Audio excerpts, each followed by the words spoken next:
I'd say that the question is different whether you ask it in the US or in Canada, where some markets are already existing with some actors that have grown quite rapidly there, or in Europe, where everything's still to build.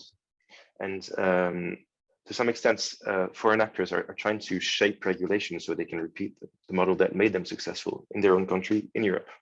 And they will exert some pressure to obtain some results. But they're not the only actors that have this say. So if you put yourself in a regulator's shoes, you were asking, what's the problem with the cannabis industry? Well, that depends who you ask the question to.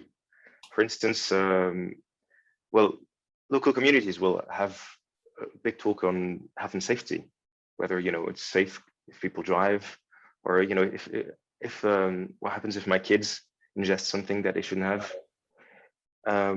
For companies, issues are more regulatory, so it's about navigating this complex system where you don't quite know what you can do and what you can't, and when you do, it might change from one country to the next. So any plan that you have might be obsolete if you try to go global, which is what every company aims to do, really.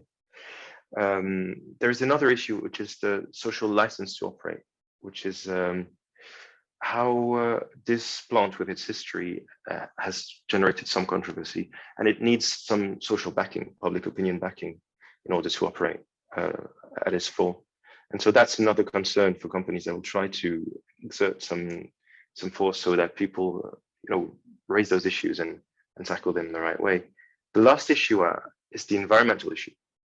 So that's the third way you could ask the question. You could ask it to the people, the neighboring communities, the companies. And if you take a broader look at the environment, and that's energy use, water use, pesticide use, the classics, really. And all those elements have to be taken into account. And many parties have different views or interests combining those elements. Mm-hmm. So it is a pretty tough answer to, there's no one single answer to your question, unfortunately.